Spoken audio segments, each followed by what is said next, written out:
NEET এবং net পরীক্ষায় দুর্নীতির অভিযোগ তুলে কেন্দ্রীয় সরকারের বিরুদ্ধে মালদায় আন্দোলনে নামল তৃণমূল ছাত্র পরিষদ। আন্দোলনের অঙ্গ হিসেবে গৌড়বঙ্গ বিশ্ববিদ্যালয়ের গেটে বিক্ষোভ কর্মসূচি পালন করল শুক্রবার। বিক্ষোভে সামিল ছাত্রছাত্রীরা ইউজিসি নেট পরীক্ষা বাতিল হলো কেন এবং নিট পরীক্ষায় দুর্নীতি হলো কেন এই প্রশ্ন তুলে তার জবাবদিহি চেয়ে কেন্দ্রীয় সরকারের বিরুদ্ধে বিক্ষোভ দেখান।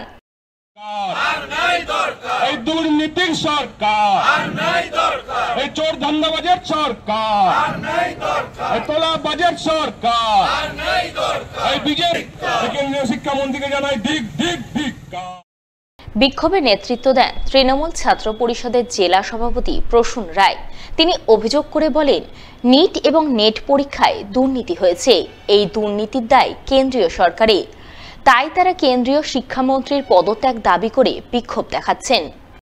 ইতিমধ্যে গোটা দেশ জুড়ে যে মেডিকেলে যে এন্ট্রান্স পরীক্ষা নিট, সেই নিট পরীক্ষার দুর্নীতি সেটা মানুষের সামনে চলে এসেছে এবং এর মধ্যেই আশ্চর্যজনকভাবে আমাদের যে ইউজিসি নেট পরীক্ষা, ন্যাশনাল এলিজিবিলিটি টেস্ট, কলেজ এবং বিশ্ববিদ্যালয়ে প্রফেসর হওয়ার জন্য যে ন্যূনতম যোগ্যতা লাগে তার যে পরীক্ষা, সেই পরীক্ষাও কেন্দ্রীয় সরকার পরীক্ষা হওয়ার পরে বাতিল করে দিয়েছে এবং তাদের সন্দেহ যে এনটিএ অর্থাৎ ন্যাশনাল টেস্টিং এজেন্সি, যাদের দায়িত্বে এই দুটো পরীক্ষা ছিল, তারা দুর্নীতি করেছে। এটা সন্দেহবশত তারা কিন্তু নেট পরীক্ষাটা ক্যান্সেল করেছে। আজকে এরই প্রতিবাদে গোটা দেশ জুড়ে কেন্দ্রীয় সরকারের এই শিক্ষা ব্যবস্থা যে দ্বিচারিতা, এই দ্বিচারিতা নীতির প্রতিবাদে সকল ছাত্র সমাজ বিক্ষোভ দেখাচ্ছে। আমরা পশ্চিমবাংলার যারা ছাত্র সমাজ যারা রয়েছি, তৃণমূল ছাত্র পরিষদের ব্যানারে আমাদের স্থানীয় ছাত্র নেতৃত্ব ছাত্রদেরকে সংগঠিত করে, গৌড়বঙ্গ বিশ্ববিদ্যালয়ের গবেষকদেরকে সংগঠিত করে, যারা পিজি স্টুডেন্ট যারা নেট পরীক্ষা দিয়েছে কষ্ট করে, কিন্তু আজকে তারা শুনতে পাচ্ছে যে পরীক্ষা বাতিল, তাদেরকে নিয়ে আমরা আজকে এই বিশ্ববিদ্যালয় গেটের সামনে বিক্ষোভ প্রদর্শন করছি। ঝা চকচকে স্কুল ভবন রয়েছে বটে, তবে পঠন পাঠন সেভাবে হয় না। তার উপর পড়ুয়ারা শৌচালয় ব্যবহার করতে না পারা সহ মিড ডে মিল নিয়েও রয়েছে বিস্তর অভিযোগ। এমনই নানান অভিযোগ উঠে এলো মালদার রতুয়া জুনিয়র বেসিক স্কুলে। রতুয়া চক্রের অধীনে রয়েছে রতুয়া জুনিয়র বেসিক স্কুল। এই স্কুল পড়ুয়ার সংখ্যা 400-র কিছু বেশি। পড়ুয়াদের জন্য রয়েছে পাকাপোক্ত পরিষ্কার পরিচ্ছন্ন ক্লাসরুম। স্কুলে টাঙানো রয়েছে মিড ডে মিলের চার্ট, কিন্তু ওই পর্যন্তই। অভিভাবকদের অভিযোগ, স্কুলে সেভাবে পঠন পাঠন হয় না বললেই চলে। মিড ডে মিল নিয়মিত দেওয়া হলেও চার্ট অনুযায়ী দেওয়া হয় না। বুধবার ডিম দেওয়ার কথা থাকলেও তা অন্য দিন দেওয়া হয়। মিড ডে মিল খাওয়ার জন্য পড়ুয়াদের কোনো নির্দিষ্ট জায়গা নেই। খোলা মাঠে কিংবা গাছতলায় খেতে হয়। পড়ুয়াদের জন্য শৌচালয় থাকলেও তা পড়ুয়ারা ব্যবহার করতে পারে না, তালা বন্ধ থাকে। এই যে বাথরুমটা আছে, বাথরুম খোলা থাকে না তালা দেওয়া থাকে? তালা দেওয়া থাকে। তাহলে তোরা বাথরুম কোথায় করিস?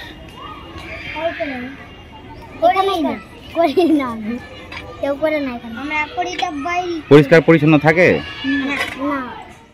ফলে দিনের পর দিন স্কুলে পড়ুয়ার সংখ্যা কমছে, স্কুল ছুটের সংখ্যা বাড়ছে, কিন্তু সেদিকে স্কুল কর্তৃপক্ষের কোনো নজর নেই। আমাদের স্কুলটা তো খুব একটা বাজে অবস্থায় পড়ে আছে।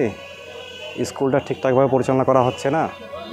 স্কুলের ভেতর তো জঙ্গলে ভর্তি, স্কুল পরিষ্কার পরিচ্ছন্ন কোনো ব্যবস্থাই করা হচ্ছে না। বাচ্চাদের যেরকম এখানে টয়লেট থেকে শুরু করে সমস্ত রকম ব্যবস্থা আছে সরকারিভাবে, কিন্তু এরা স্কুলের যে বাথরুম টয়লেট সেগুলো তালা মেরে রাখে। বাচ্চারা বাইরে মলমূত্র ত্যাগ করে স্কুলটাকে আরও নোংরা করছে। তারপরে ধরেন যে মিড ডে মিলের যে ব্যাপারটা আছে, মিড ডে মিলে যারা শুনতে পাচ্ছি যে স্কুলের যে রুটিন মিড ডে মিল খাওয়ানোর, সেই রুটিন মেনটেন করে খাওয়ানো হচ্ছে না। বিশেষ করে যেদিন ডিমের দিন থাকে, ডিম খাওয়ানোর দিন আছে একটা সপ্তাহে, তো সেই দিনটা না করে অন্য একটা দিন যেদিন বাচ্চারা তো কম আসছে, এইসবই করে বেড়াচ্ছে। পড়াশোনার নামে তো পড়াশোনা একদম কিছু হয় না। এই বাচ্চারা তো ক্লাসে দেখতে পায় না, সবসময় বাইরে গিয়ে যাই করতে থাকে। টিচাররা নিয়ে ঘরেই থাকে, ক্লাস সেরকম হয় না। হয়তো 150-200 স্টুডেন্টই আসছে, কোনো দিন হয়তো 100 স্টুডেন্টই আসছে। বাচ্চারা তো সেরকম স্কুল যায় না, স্কুলে যাবে কেন? স্কুলে কোনো পড়াশোনা হচ্ছে না। মিড ডে মিলের জন্য হয়তো স্কিচুন পাঠাচ্ছে, তো মিড ডে মিলে তো ঠিকঠাক হয় না।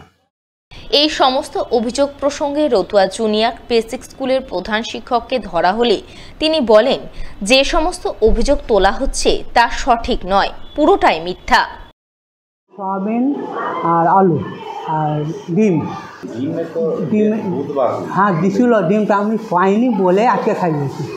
টোটাল আপনার স্টুডেন্ট কতটা আছে? আমার আছে 475। মোটামুটি আইডিয়া কতটা আছে? মোটামুটি 350-এর উপরে। আর আপনাদের বাথরুমটা বলছে বন্ধ থাকে, বাচ্চারাই বলছে যে বাথরুম বন্ধ থাকে, এখানে চাবি নিয়ে যাই। কিন্তু বাথরুম তো বলছে খুব নোংরা। না না, বাথরুম নোংরা নাই তো, পরিষ্কার করা থাকে। মিড ডে মিলে বলছে গোলমিল হচ্ছে, যেটা অভিযোগ হচ্ছে যে কি আপনার মিড ডে মিলে গোলমিল হচ্ছে, যেখানে আপনার যতটা স্টুডেন্ট সংখ্যা বলছেন তার থেকে অনেক কম, প্রায় হয়তো 150টা স্টুডেন্ট আছে, কিন্তু খাতা কলমে কিন্তু 350 হয়ে যাচ্ছে স্টুডেন্ট প্রতিদিন, এরকম একটা অভিযোগ হচ্ছে। না না না, এটা মিথ্যা কথা, যারা অভিযোগ করছে মিথ্যা কথা। মালদায় কৃষি এবং উদ্যান পালন সম্পর্কিত নানান বিষয় নিয়ে এক প্রশাসনিক বৈঠক হয়ে গেল শুক্রবার। এদিন এই বৈঠক অনুষ্ঠিত হয় জেলা প্রশাসনিক ভবনের কনফারেন্স হলে। বৈঠকে হাজির ছিলেন জেলাশাসক নিতিন সিংহানিয়া, জেলা কৃষি আধিকারিক দিবানাথ মজুমদার সহ অন্যান্য প্রশাসনিক আধিকারিকরা। এদিনের বৈঠকে এফপিও মেম্বার সহ ব্লকের কৃষকরা অংশগ্রহণ করেন। তাদের নিয়ে মালদায় কৃষিকাজের উন্নতি নিয়ে এক প্রস্থ আলোচনা চলে। আলোচনায় ধান, গম, পাট, ভুট্টা, আম, রেশম চাষকে কিভাবে আরও লাভজনক করে তোলা যায়, এই সমস্ত চাষের ক্ষেত্রে কি কি সরকারি সুযোগ সুবিধা রয়েছে ইত্যাদি নানান বিষয় তুলে ধরা হয় এফপিএফ মেম্বার ও কৃষকদের সামনে।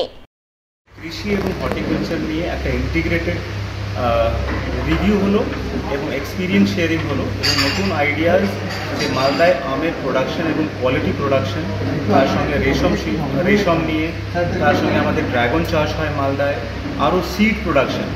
মেনলি আজকে আমরা যে ফার্মার প্রডিউসার্স কোম্পানিজ আছে, এফপিওসদেরকে ডেকেছিলাম, মালদায় যত প্রোগ্রেসিভ এফপিওস আছে তাদের প্রোগ্রেসিভ চাষিদেরকে ডেকেছিলাম, তাদের সঙ্গে খুব ভালো আলোচনা হয়েছে। এবং এই যে নেক্সট আমরা 40-50 দিনের মধ্যেই আমরা 4 থেকে 5টা আলাদা আলাদা ক্রপসের উপরে ওয়ার্কশপ করতে চলেছি। একটা ম্যাঙ্গোর ওয়ার্কশপ হবে, যেখানে ম্যাঙ্গো প্রোডাকশন এবং কোয়ালিটি ম্যাঙ্গো প্রোডাকশন কী করে আমরা বাড়াতে পারি, বিভিন্ন ধরনের স্টেক হোল্ডার্স এবং সরকারের পক্ষ থেকে যা যা বিভিন্ন স্কিমস আছে যার মাধ্যমে চাষি ভাইদের আমাদের লাভ দেওয়া হয়, সেটাও যে আছে আলোচনা হবে। সেখানে অ্যাপ্লিকেশন করানো হবে যাতে বেনিফিটস তারা সরাসরি পেতে পারেন এবং আমাদের ওভারঅল মালদা জেলার যে বিভিন্ন ক্রপের প্রোডাকশন, কোয়ালিটি প্রোডাকশন, সেটা বাড়বে। আমাদের মাননীয় ডিও সাহেবের পরামর্শে একটা ছোট ওয়ার্কশপ করেছিলাম, যেখানে এফপিও মেম্বার এবং প্রগ্রেসিভ ফার্মার ছিল, তার সাথে আমাদের অফিসাররা ছিলেন। সেখানে মূলত আমাদের কৃষি দপ্তরের যে সমস্ত স্কিমগুলো চলছে সেগুলো নিয়ে একটু ডিসকাশন হলো, তো সেগুলোকে অ্যাওয়ার করা হলো যে কীভাবে অ্যাপ্লাই করলে তারা স্কিমগুলো সহজেই পেতে পারবে এবং কীভাবে তার বেনিফিট তুলতে পারবে। তাছাড়াও এখানে আম এবং অন্যান্য যে সমস্ত ফল মালদা জেলায় হয় সেগুলো নিয়ে ডিটেলস আলোচনা হলো।